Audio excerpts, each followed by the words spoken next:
नमस्कार. मी डॉक्टर भारत खराटे, विभागीय संचालक, चाटे शिक्षण समूह, कोल्हापूर विभाग. इयत्ता 11वीची परीक्षा ज्या विद्यार्थ्यांनी नुकतीच दिलेली आहे आणि त्यांनी आता 12वी 2027च्या बोर्ड परीक्षा व इतर ज्या काही परीक्षा आहेत, राष्ट्रीय स्तरावरच्या असतील, राज्य स्तरावरच्या असतील, ज्यामध्ये प्रामुख्याने NEET, JEE Mains, JEE Advanced, MST CET व इतर काही परीक्षा जे विद्यार्थी देणार आहेत, त्या विद्यार्थी मित्रांसाठी, त्यांच्या पालकांसाठी ज्या काही महत्त्वाच्या गोष्टी आहेत, इथून पुढे तुमच्या मार्च-एप्रिल 2027 व एप्रिल-मे 2027 पर्यंतच्या कालावधीसाठी, त्या सर्व गोष्टींबद्दल बोलण्यासाठी मी तुमच्यासोबत आज संवाद साधतो आहे. मित्रहो, प्रथमतः तुमचं सगळ्यांचं मनपूर्वक अभिनंदन. तुम्ही 11वी सायन्सचं संपूर्ण वर्ष हे अतिशय व्यवस्थितपणे पूर्ण केलेलं आहे. या वर्षामध्ये तुमच्यापैकी जवळपास सगळ्या विद्यार्थ्यांनी तुमची 10वीची परीक्षा संपल्या लगेच एप्रिल-मे पासून अभ्यासाला सुरुवात केली. परंतु काही विद्यार्थी असे दिसले की ज्यांनी 11वीमध्ये सिरियसनेसनं अभ्यास केला नाही. त्यांनी 11वीला कॅज्युअल घेतलं. नो डाऊट मॅक्सिमम स्टुडंट्स असे आहेत की ज्यांनी अतिशय बेस्ट परफॉर्मन्स केलेला आहे. असो, तुमच्यापैकी प्रत्येक विद्यार्थ्याला अतिशय महत्त्वाच्या सूचना मी इथून पुढच्या माझ्या तुमच्यासोबतच्या बोलण्यामध्ये देतोय. त्या सूचना तुम्ही जर योग्य पद्धतीनं पार पाडल्या, त्याच्यावर इम्प्लिमेंटेशन केलं, तर तुम्हाला तुमच्या एक्सपेक्टेड एक्झाममध्ये बेस्ट मार्क्स मिळणार. No doubt about it. Because मी जे तुम्हाला सांगतोय हे मी माझ्या मनाचे बोल सांगत नाही. दिस इज नॉट, हे भाषण नाही.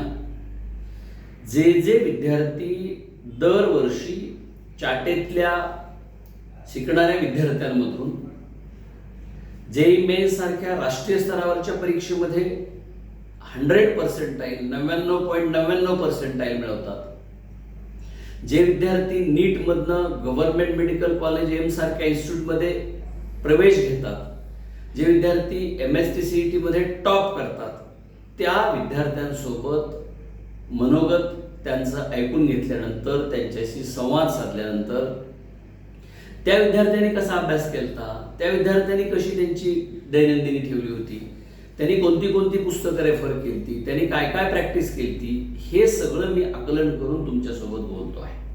आणि म्हणून तुम्ही करत असलेल्या सगळ्या तुमच्या अभ्यासाच्या शेड्यूलमध्ये या गोष्टी असतील उत्तम, नसतील तर त्या ॲड ऑन करा. आणि म्हणून जे मुद्दे आपण बोलतो आहोत त्यातला पहिला मुद्दा, साधारणतः एप्रिल-मे या 2 महिन्यात तुम्हाला विशेषतः 11वीचा जो अभ्यासक्रम पूर्ण केला तुम्ही, फिजिक्सचा, केमिस्ट्रीचा, बायोलॉजीचा, मॅथमॅटिक्सचा, जो तुमचा ग्रुप आहे, समजा मेडिकलला जायचं आहे त्यांच्यासाठी नो डाऊट त्यांना फिजिक्स, केमिस्ट्री, बायोलॉजीची परिपूर्ण तयारी करायची 2 वर्षाची, तीही CBSEच्या सिलेबसची, NCERT सिलेबसची. ज्या विद्यार्थ्यांना जेई मेन्सला, त्यांनाही फिजिक्स, केमिस्ट्री, मॅथमॅटिक्सची तयारी करायची 2 वर्षाचा CBSEचा अभ्यास. त्यातला 50% अभ्यास हा 11वीत तुम्ही आता पूर्ण केला आहे. आणि तो पूर्ण अभ्यास 11वीत जसा तुम्ही स्टडी केला त्याची जेई मेन्सच्या पॅटर्ननुसार, नीटच्या पॅटर्ननुसार प्रॅक्टिस होणं ही अतिशय महत्त्वाची गोष्ट आहे. कारण बघा, जसं MST CET परीक्षेला 11वीतला एक साधारणतः 20-25% अभ्यासक्रम आहे आणि 12वीचा बाकी मग 70 to 75% आहे.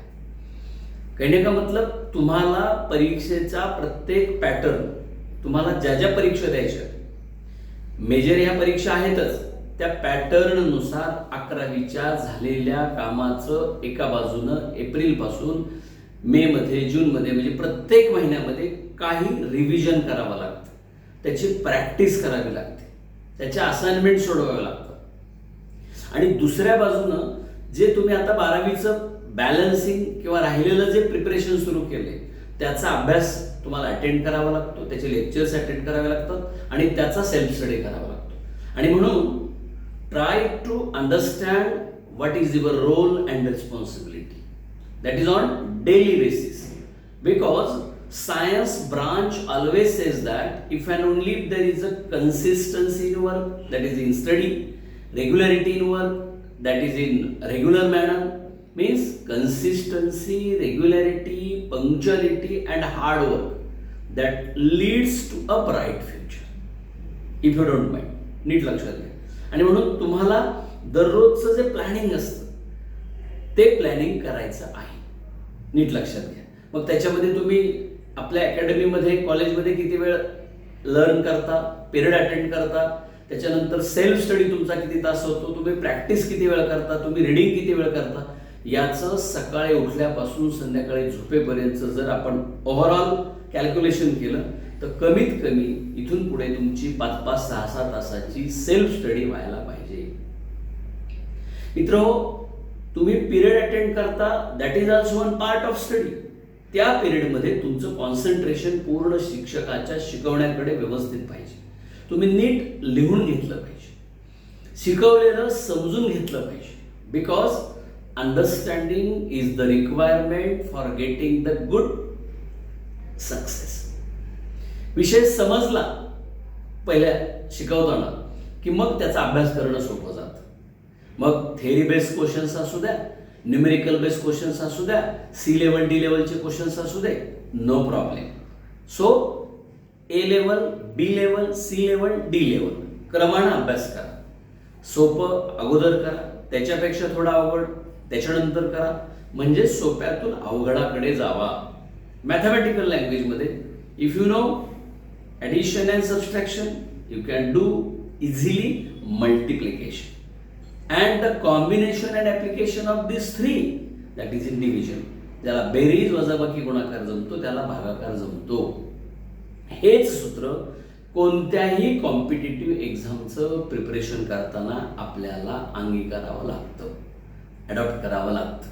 आणि म्हणून फिजिक्स, केमिस्ट्री तर दोन्हीकडे कॉमन आहे. नॅशनल लेवलला सिलेबस किती आहे, स्टेट लेवलला सिलेबस किती आहे, याचं पूर्ण नॉलेज कशात आहे, तुमच्या टेक्स्ट बुकमध्ये आहे. Everything is define. बोर्डाची एक्झाम कशी आहे हे डिफाईन आहे, जेईची परीक्षा कशी आहे हे डिफाईन आहे, मार्किंग सिस्टीम कशी आहे हे डिफाईन आहे, नीटची परीक्षा डिफाईन आहे, त्याचा सिलेबस डिफाईन आहे. अशी कुठलीही गोष्ट आहे का मित्र हो की जी गोष्ट तुम्हाला माहीत नाही आणि त्याच्यावर एक्झाम घेतली जाणार आहे? Nothing. Everything is in front of you. पण असं असूनही एक्झाममध्ये मेरिट कशावर ठरतं? तर ते ठरतं जी मुलं रेग्युलर मॅटरमध्ये अभ्यास करतात, जी मुलं समजून घेऊन अभ्यासाची प्रॅक्टिस करतात, जी मुलं एका फिजिक्स किंवा केमिस्ट्री किंवा बायोलॉजी, मॅथमॅटिक्स अशा एका विषयाचे 5-5, 6-6 हजार मल्टिपल चॉईस क्वेश्चन सोडवतात, त्याच मुलांना दिलेल्या वेळेमध्ये, मग नीटच्या परीक्षेत बघा 180 प्रश्न आहेत, 4 मार्काचा एक प्रश्न आहे, 720 मार्कापैकी आपल्याला मार्क्स मिळवायचे, 600+ मार्क्स मिळाले की तुमची गव्हर्नमेंट मेडिकल कॉलेजची सीट फिक्स होते. तसं जेई मेन्सला आहे, तसं जेई ॲडव्हान्सला आहे. प्रत्येक एक्झामचा क्रायटेरिया हा व्यवस्थित ठरलेला आहे. So all the students and parents are requested, do the daily planning and implement and complete it very seriously. आणि दर आठवड्याला रिव्ह्यू घेत चला. टेंटेटिव्हली सोमवार, मंगळवार, बुधवार मागच्या आठवड्यात झालेल्या अभ्यासाची रिव्हिजन करा. गुरुवार, शुक्रवार, शनिवार पुढच्या ज्या विकेंडच्या टेस्ट आहेत, विकली टेस्ट आहेत, त्याचा अभ्यास करा.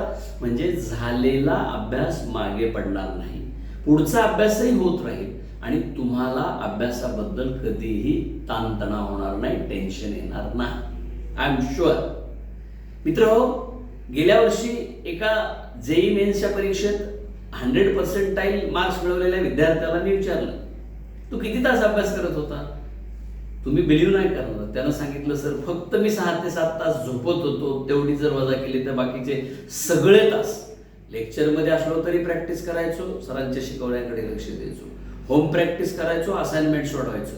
आणि मी म्हणजे तो विद्यार्थी सांगतोय फिजिक्ससाठी 3 वेगवेगळे रेफरन्स बुक्स घेतले, टेक्स्ट बुक शिवाय NCERT स्टेट बोर्डच्या. फिजिक्ससाठी 3 टेक्स्ट बुक घेतले, मॅथमॅटिक्ससाठी 3 रेफरन्स बुक्स. म्हणजे त्यानं इतक्या डीपली अभ्यास केला आणि त्याचा परिणाम काय झाला? 100 म्हणजे 100% मार्क्स मिळाले. मित्र हो, 14, 15, 16 लाख विद्यार्थ्यांमधून पहिल्या 10 मध्ये, पहिल्या 5 मध्ये येणं इट्स नॉट अ जोक. त्याला सॅल्यूट केला पाहिजे आपण. मी तुम्हाला ही गोष्ट का सांगतोय की हा विद्यार्थी, ज्या विद्यार्थ्याला 10वीला 95% मार्क्स आहेत, ज्याचे आईवडील शेतकरी, साध्या घरातला मुलगा आहे, नीट लक्षात घ्या. मी तुम्हाला मुद्दाम हे उदाहरण दिलं यासाठी की विद्यार्थ्यांनी केल्यानंतर, सिरियसनेस न केल्यानंतर होतं, करावं लागतं. तुमचं कसं आहे, बऱ्याचदा होतं की तुमचं टीनएज असतं, तुम्हाला मोबाईलसारखे डिस्ट्रॅक्शन्स असतात, मित्रांचे फोन येतात, तुम्ही बऱ्याचदा सोशल मीडियाचा वापर करता. अशा अनेक गोष्टी की ज्या तुम्हाला करायच्या नाहीत, त्याचा अभ्यासाशी काही संबंध नाही, पण तुम्ही त्याच्यात वेळ घालवता.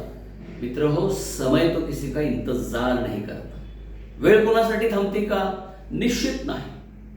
आणि म्हणून काळ, काम आणि वेग, तुमच्या हातात टाइम किती आहे, टाइम झाला आता संपला किती, त्याच्यानंतर किती आहे, याच्यात आपल्याला किती काम करायचं, त्याच्यासाठी आपल्या कामाचं दररोजचं स्पीड किती असलं पाहिजे. काळ, काम आणि वेग. काम किती करायचं हे डिफाईन आहे, फिजिक्सचा सिलेबस डिफाईन आहे, मॅथमॅटिक्सचा डिफाईन आहे, केमिस्ट्रीचा डिफाईन आहे, बायोलॉजीचा डिफाईन आहे.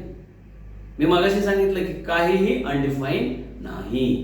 आणि म्हणून तुम्ही 11वीत जरी काही चुका केल्या असतील तरी त्या नॅशनल लेवलच्या एक्झामसाठी रिव्हिजनमध्ये करेक्ट करा, स्टेट लेवलच्या एक्झामसाठी सुद्धा रिव्हिजनमध्ये करेक्ट करा. पण जे सिलेबस 11वीतला पुढच्या एक्झामसाठी आहे त्याला अजिबात इग्नोर करू नका. बऱ्याचदा मुलं काय करतात, नंतर करू आणि मग तो सिलेबस मागे पडतो, त्याची रिव्हिजन होत नाही आणि नंतर मग हा राहिलेला प्लस 12वीचा असं ओझं वाटायला लागतं. सो तसं करू नका.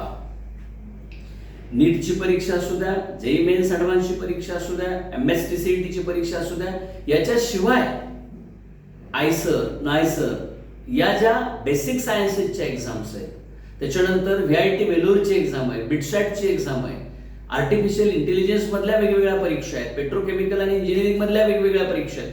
मित्र, कोणतीही परीक्षा असो, त्या परीक्षेचा पॅटर्न आहे, त्या परीक्षेचं सिलेक्शन आहे, त्या परीक्षेसाठीचे क्रायटेरिया आहेत आणि ॲस्पिरंट्स साधारणतः 50 असतात, तेव्हा त्यातल्या एका विद्यार्थ्याचं ऑन अन ॲव्हरेज कोणत्याही क्षेत्रामधल्या ह्या परीक्षेसाठी सिलेक्शन होतं. म्हणून आपल्याला काय करावं लागतं की आपण ज्या कॅटेगरीमध्ये बिलॉंगिंग करतो, OBC असेल, SC असेल, ST असेल, ओपन असेल, हे आपल्याला गेल्या 2 वर्षातलं जर आपण मेरिट बघितलं आणि त्याच्यामध्ये थोडीशी 10% वाढ केली आणि त्याप्रमाणे जर आपण आपलं ड्रीम मार्कशीट, टार्गेट सेट केलं तर तुम्हाला तशा पद्धतीने अभ्यास करता येईल. So set the target.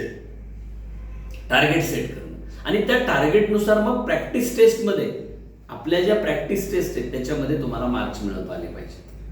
Level of questions, त्याच लेवलचे क्वेश्चन सोडवले पाहिजे, त्याच पद्धतीची क्वेश्चन बँक. साधी गोष्ट आहे, मागच्या एक 6-7 वर्षातले, 5 वर्षातले जरी तुम्ही नीटचे पेपर डाउनलोड केले, जेईई मेन्स, जेईई ॲडव्हान्सचे पेपर डाउनलोड केले तरी तुम्हाला अंदाज येतो, काहीच प्रॉब्लेम नाही. आणि त्यानुसार पॉईंट टू पॉईंट फिजिक्सचे सगळे टॉपिक्स, केमिस्ट्रीचे सगळे टॉपिक्स, बायोचे, मॅथमॅटिक्सचे सगळे टॉपिक्सचा प्रत्येक सब कंटेंट आणि सब पॉईंटचा अभ्यास करायचा आणि अभ्यास करताना स्वतः त्याच्यावर आलेल्या प्रश्नानुसार कसे राहिलेल्या कंटेंटवर प्रश्न क्रिएट होऊ शकतात असा सुद्धा विचार केला आणि त्या पद्धतीनं जर आपला अभ्यास चालू ठेवला तर डेफिनेटली आपल्याला येणारे संभाव्य प्रश्न सुद्धा आपल्या प्रॅक्टिसमध्ये येतात. प्रत्येक कन्सेप्टचं डेरिव्हेशन असेल, त्याचा फॉर्म्युला असेल, त्याचे इक्वेशन्स असतील, त्याच्यापासून केलेलं टिल्टेशन असेल, त्याच्यावर ॲप्लिकेशन ओरिएंटेड लावलेले न्यूमेरिकल बेस्ड क्वेश्चन्स असतील, ह्या सगळ्या गोष्टी तुमच्या समोर शिक्षक शिकवताना एक्सप्लेन करत असतात. मगाशी मी सांगितलं की शिकवताना बारकाईनं लक्ष देणं का गरजेचं आहे, दॅट इज द रिझन. नीट लक्षात घ्या. बऱ्याचदा आपण शिकवताना दुर्लक्ष करतो आणि मग सेल्फ स्टडी करताना ते आपल्याला अवघड जातं.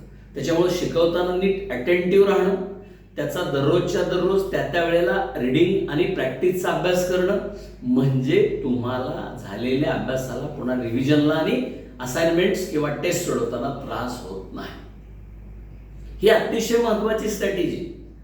ही स्ट्रॅटेजी जे मुलं वापरतात ते केवळ जेईई मेन्सच्या परीक्षेमध्ये किंवा नीटच्या परीक्षेमध्ये, MSTCETच्या परीक्षेमध्ये, IIT किंवा इतर परीक्षांमध्ये नाही, तर तिथल्या कॉलेजेसमध्ये, तिथल्या इन्स्टिट्यूट्समध्ये सुद्धा टॉपमोस्ट असतात. आणि हीच मुलं पुढे UPSC सारख्या, स्टेट लेवलच्या MPSC सारख्या किंवा त्यांच्या फील्डमधल्या ज्या काही डिपार्टमेंटल एक्झाम असतात त्यात सुद्धा सिलेक्शन मिळवतात.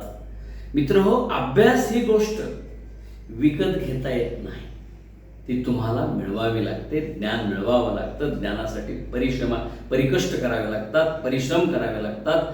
वाचन, लेखन, मनन आणि चिंतन. चाटे सर नेहमी सांगतात की या चतुसूत्रीचा वापर करणारा, उपयोग करणारा कोणताही विद्यार्थी त्याच्या जीवनामध्ये कोणत्याही शाखेत अपयशी होऊ शकत नाही, अयशस्वी होऊ शकत नाही. कहने का मतलब, तुम्हाला हे जे मी मगाशी सांगितलं की सक्सेसफुल कॅन्डिडेट्सनी, विद्यार्थ्यांनी सांगितलेले हे आयडिया आहेत. सो फ्रेंड्स, तुम्ही 11वीचा अभ्यास नीट रिवाइज करताय, एका बाजूनं पुढचा अभ्यास शिकताय, त्याच्यासाठी कॉन्सन्ट्रेशन देताय, आणि जे तुम्ही करता आहात ते ज्या परीक्षेला तुम्ही टार्गेट करता आहात, जे मेन्सला टार्गेट करत असाल, जे ॲडव्हान्सला टार्गेट करत असाल, नीटला टार्गेट करत असाल, MSTCETला टार्गेट करत असाल, किंवा कुठल्याही इतर नॅशनल, स्टेट लेवलच्या किंवा आउट ऑफ इंडियाच्या परीक्षेला टार्गेट करत असाल, तुम्हाला त्या पॅटर्ननुसार तुमच्या सिलेबसचा अभ्यास आणि प्रॅक्टिस करावी लागते, हे विसरायचं नाही. मला असं वाटतं तुमच्यापैकी जो विद्यार्थी आत्ता सांगितलेल्या या सूचनांचं, या मार्गदर्शक गोष्टींचं इम्प्लिमेंटेशन करत असेल, कॉंग्रॅच्युलेशन्स, नो डाऊट. पण करत नसेल इम्प्लिमेंटेशन, तर इथे पालकांनी सुद्धा थोडं लक्ष घालणं गरजेचं आहे. आणि ज्या त्या वेळेला, मगाशी मी सांगितलं, सायन्स ब्रांच काय आहे, रेग्युलॅरिटी, पंक्च्युअलिटी, हार्डवर्क ही ब्राईट फ्युचरकडे घेऊन जाते. आणि म्हणून तुम्हाला अतिशय चांगलं उज्ज्वल भवितव्य आहे, तुमचा फ्युचर बेस्ट आहे. त्याच्यामुळे तुम्हाला या सगळ्या गोष्टी सिरियसली करायच्या. कॉलेज लाईफ मित्र पुढच्या सगळ्या जीवनात तुमच्या येणार आहे, परंतु मे 2027 पर्यंत तुमच्या सगळ्या परीक्षा संपणार आहेत. फेब्रुवारी टू मार्च, एप्रिल, मे त्या दरम्यान. आणि जानेवारीमध्ये एक मात्र जेईई मेन्सची फेज 1ची एक्झाम असते. मी तुम्हाला हे सगळं का इतक्या तळमळीने सांगतोय की चाटेमध्ये आम्ही काम करताना गेल्या आमच्या पूर्ण महाराष्ट्रातल्या 39 वर्षाच्या अनुभवामध्ये, कोल्हापूर विभागातल्या बोलायचं झालं तर 29-30 वर्षाच्या अनुभवामध्ये अनेक सक्सेसफुल विद्यार्थी, मेडिकलची संख्या विचाराल तर ती 16,000च्या पटीत आहे. MBBS, BDS, BMS, BHMS ला गेलेल्या मुलांची आणि पुढे पोस्ट ग्रॅज्युएशन झालेल्या मुलांची, MD केलेल्या मुलांची, त्यांच्या आता हॉस्पिटल्स आहेत. त्यांच्याकडनं आम्ही जेव्हा भेटल्यानंतर काय अनुभव घेतो, तेव्हा ती मुलं सांगतात की सर, आमचा तुमच्यातला जो प्रवास होता तो आम्हाला आज इथपर्यंत घेऊन आलेला आहे. मग तशीच मुलं प्रतिक्रिया IITला गेलेले देतात, तशीच मुलं इंजिनिअरिंगला गेलेले देतात. मित्रांनो, experience is a very important aspect. तुम्ही आज ज्या स्टेजला आहात, ही तुमच्या आईवडिलांनी तुम्हाला दिलेली एक खूप मोठी संधी आहे, त्या संधीचं सोनं करण्यासाठी. कारण 16 लाख मुलांनी तुमच्यासोबत 10वीला परीक्षा दिली, त्यातली फक्त 4-5-6 लाख काहीतरी विद्यार्थी सायन्सला असतील, त्यात तुम्ही आहात. म्हणजे जवळपास 30% विद्यार्थी जे शिकतायत सायन्सला, 25% त्यामध्ये तुम्ही आहात. आणि त्यात तुम्हाला हजारामध्ये, 100मध्ये रँकिंग मिळवायची संधी आहे. मित्रांनो, नॅशनल लेवलच्या वेगवेगळ्या इन्स्टिट्यूट, मेडिकल इंजिनिअरिंगच्या किंवा इतर तत्सम इन्स्टिट्यूटमध्ये गेल्यानंतर देशातली सगळी हुशार मुलं तुम्हाला मिळणार आहेत. तुमची लाईफ बनणार आहे आणि तुमचं एक आयडेंटिफिकेशन तयार होणार आहे. What is that identification? समजा तुम्ही नीटला 650 मार्क मिळवली आणि गव्हर्नमेंट मेडिकल कॉलेजला तुम्ही बेस्ट पुण्याच्या, मुंबईच्या ॲडमिशन मिळवलं किंवा नागपूरच्या एम्सला ॲडमिशन मिळवलं, हा तो विद्यार्थी किंवा ही ती विद्यार्थिनी जिनं अमुक अमुक कॉलेजला मेडिकलला ऍडमिशन मिळवलेलं आहे, हे तिचे आई वडील, हे तिचे शिक्षक, याच्यापेक्षा दुसरं काय असणार आहे आयडेंटिफिकेशन. तसंच इंजिनिअरिंगला आहे, तसंच IIT ला आहे, तसंच नीट लक्षात घ्या. आणि हा शैक्षणिक बायोडाटा तुमच्या आयुष्यात तुम्हाला पुढे घेऊन जाणार आहे. सगळ्या गोष्टी मिळणार आहेत नंतर. तुम्हाला मोबाईलचा वापर, लॅपटॉपचा वापर, इतर टेक्नॉलॉजीचा वापर आयुष्यभर करायचा आहे. विज्ञान तंत्रज्ञान तुम्हाला कधीही सोडणार नाही. परंतु आत्ता इथून पुढचे एप्रिल, मे, जून, जुलै, August, September, October, November, December, जानेवारी 10 महिन्यात फेज 1 आहे जेई मेन्सचं. त्याच्यानंतर बोर्डाची परीक्षा असते फेब्रुवारी मार्चमध्ये. त्याच्यानंतर पुन्हा एप्रिलमध्ये फेज 2 होतो आणि मे मध्ये पुन्हा नीटची एक्झाम. त्याच दरम्यान इतरही परीक्षा असतात, जसं आयसर परीक्षा ह्या जूनमध्ये असतात. त्याच्यानंतर ज्यांना आर्किटेक्टला जायचंय त्यांच्यासाठी नाटासारखी परीक्षा असते, ज्याच्यातून नॅशनल लेवलच्या ऍडमिशन होतात. NDAच्या परीक्षेत मित्र संधी किती आहेत, पण कुणाला आहे? जे विद्यार्थी या परीक्षेचे नियम पाळून तिथे जाण्यासाठी मेहनत करतात, अभ्यास करतात आणि जे मेरिट त्यांच्या कॅटेगरीसाठी गेल्या वर्षी कट होतं त्याच्यामध्ये कट ऑफला ऍडिशन करून ऍडमिशन घेण्यासाठी तत्पर असतात. त्याच्यासाठी तुम्हाला हे करायचंय. मित्र, ज्ञान ही अशी गोष्ट आहे जी तुम्हाला आयुष्यभर तुमच्या सोबत राहणार आहे. धन दौलत, सोना चांदी सब कुछ इधर उधर हो सकता है. मेरिट ही जगातली अशी गोष्ट आहे की जिचं व्हॅल्यू नेहमी इन्क्रीजिंग मोडमध्ये असतं. नीट लक्षात घ्या, ते कधीही डिक्रीजिंग मोडमध्ये नसतं. सो फ्रेंड्स, तुम्ही अभ्यास हा त्या टॉपमोस्ट कोर्सेसला जाऊन तुमचा नावलौकिक, तुमच्या कुटुंबाचा नावलौकिक करण्यासाठी आणि मुख्य म्हणजे तुमच्या आईवडिलांना तुम्हाला होणारा जो आनंद असेल तो अवर्णनीय असेल. त्याचं मूल्य कुठे होईल का? अजिबात होणार नाही. आम्ही जेव्हा रिझल्ट लागल्यानंतर या विद्यार्थ्यांना भेटतो, बोलतो, त्यांचं ॲप्रिशिएशन करतो, तेव्हा आमचं सुद्धा ऊर आनंदाने आणि उत्साहाने भरून येतं. आम्हाला डोळ्यातून पाणी येतं कधी कधी. नीट लक्षात घ्या. आणि म्हणून मित्रहो, तुम्ही सर्वजण ही गोष्ट लक्षात ठेवा की आयुष्य छान आहे, थोडं लहान आहे, रडतोस काय वेड्या, लढण्यात छान आहे. इथं अर्थ काय घ्यायचा आहे? आपल्याला अभ्यास करायचा आहे, कष्ट करायचे, मेहनत करायची, म्हणजेच आपल्या उज्ज्वल भवितव्यासाठी लढायचं आहे. पुढे जाऊन कवी असं म्हणतात की काट्यातही फुलांची झुलती कमान आहे, उचलून घे हवं ते दुनिया एक दुकान आहे. सुखासाठी कधी कधी रडावं लागतं, तर कधी कधी हसावं लागतं.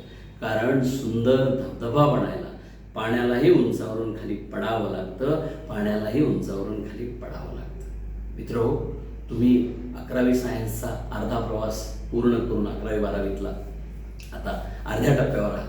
तुम्ही सांगितलेल्या सगळ्या सूचनांचं पालन नक्की कराल. याशिवाय तुम्हाला काही विचारायचं असतं, तुमच्या मनामध्ये शंका असतात, तर त्या संबंधित फॅकल्टीला, संबंधित आपल्या नॉन टीचिंगला भेटून ज्या त्या वेळेला जे ते काम पूर्ण करा. तुमच्यासोबत निश्चित यशस्वी तुम्ही झालेले दिसाल. तुमच्यासोबत नक्की यश असेल आणि तुम्ही केवळ यशस्वी नाही तर एक अभ्यासू, गुणवंत, नामवंत स्टुडंट्स म्हणून नावारूपाला याल. तुमचं व्यक्तिमत्व इतरांपेक्षा नेहमी ठळक असेल, वेगळं असेल, यात आमच्या मनात तीळ मात्र शंका नाही.